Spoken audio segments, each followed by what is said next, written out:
There was no disparaging remarks about Maryland, only the fact that people in Pennsylvania understand the value of $1 million or $1 billion, and they want to know how it's being spent in Washington, D.C., and it's their government.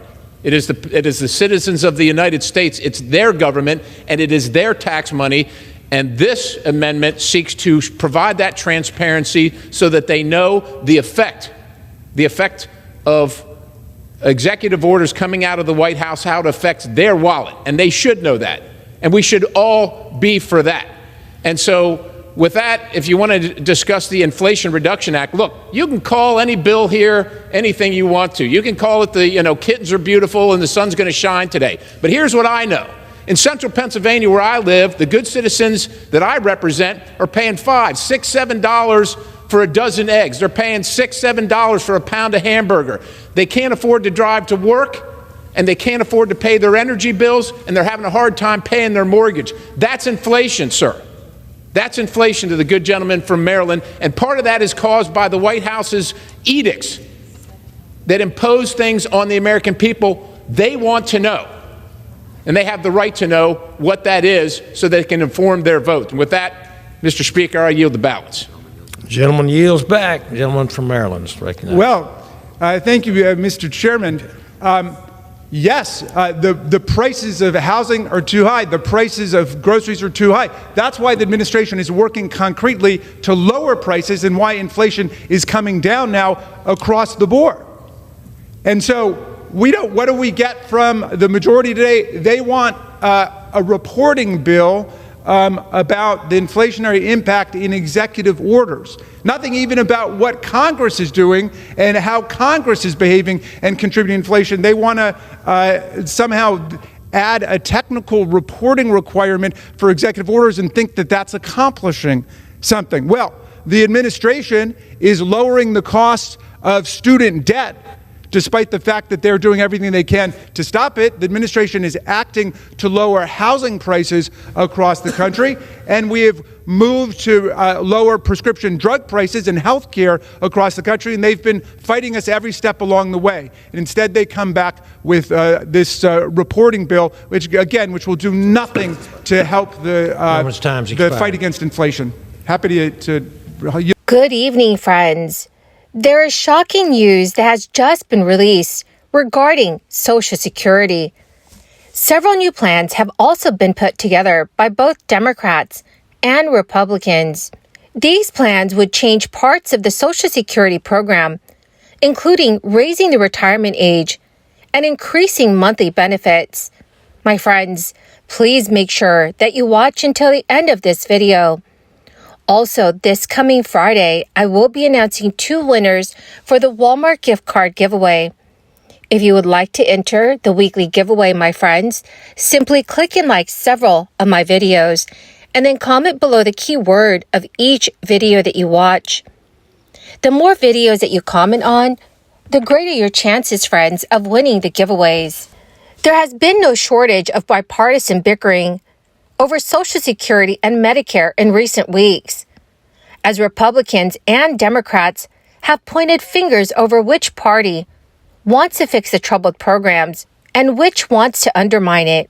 The rhetoric got ratcheted up last week when a pair of Republican lawmakers accused the Biden administration of being dishonest about the Social Security debate.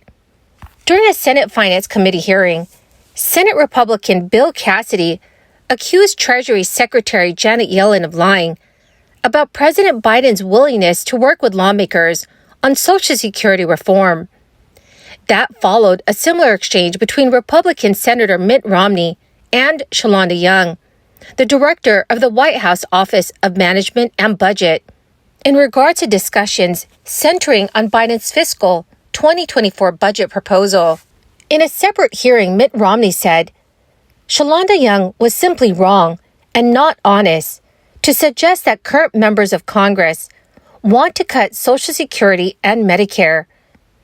With so much hostility between the political parties, it is hard to see any hope of bipartisan Social Security reform. The only solution with even a whiff of bipartisan support is a proposal to raise the full retirement age for Social Security benefits. That proposal, announced last month, is being pushed by Senator Cassidy, the Louisiana Republican, and Senator Angus King, a Maine independent who caucuses with Democrats. The two are leading a group of legislators that aim to raise the full retirement age to 70 years old from 67 years old. Raising the full retirement age is seen as one way to lessen the impact of the coming insolvency of the Social Security Old Age and Survivors Insurance Trust Fund, which finances about 20 to 25% of Social Security benefits. The fund is expected to run out of money by the middle of the next decade, meaning Social Security will have to rely solely on payroll taxes for funding.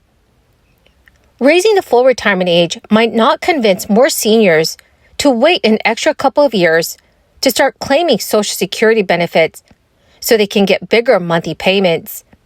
With fewer people signing up for benefits before turning 70, the Social Security Administration will have fewer benefits to pay out. So raising the full retirement age has bipartisan support among registered voters, though not necessarily raising it all the way to age 70. A 2022 survey of more than 2,500 registered voters found that 75% of respondents favored gradually raising the retirement age from 67 to 68 years old. It is a move that will eliminate an estimated 14% of the funding shortfall. Support was evenly split between Republicans and Democrats. Other solutions with bipartisan support among voters include making more wages subject to the Social Security payroll tax, increasing Social Security withholding, and reducing benefits for high earners. But for now, much of the focus is on whether to raise a full retirement age. Not everyone supports the idea. Social Security advocates and many lawmakers have pushed back against the proposal because of the potential financial impact it would have on seniors who are already struggling to make ends meet. According to the National Committee to Preserve Social Security Medicare, which is a nonprofit advocacy group, raising the full retirement age to 70 significantly cuts benefits for anyone retiring before their new full retirement age. U.S. consumers struggled immensely in 2022 as inflation soared from the start of the year through the end of it. Millions of Americans closed out the year in debt because that's what it took to keep up with their bills. While inflation is still much higher than average, it is slowly but steadily cooling. Last June, the Consumer Price Index showed a 9.1% annual increase in inflation. And most recently, in February, the CPI showed a 6% annual increase. That's a notable decline. But while falling inflation is great news for consumers in general, and for budget-conscious retirees, it could spell trouble for Social Security recipients. If the rate of inflation keeps dropping, next year's Social Security COLA may not be much to write home about. This may lead to checks being worth hundreds of dollars less.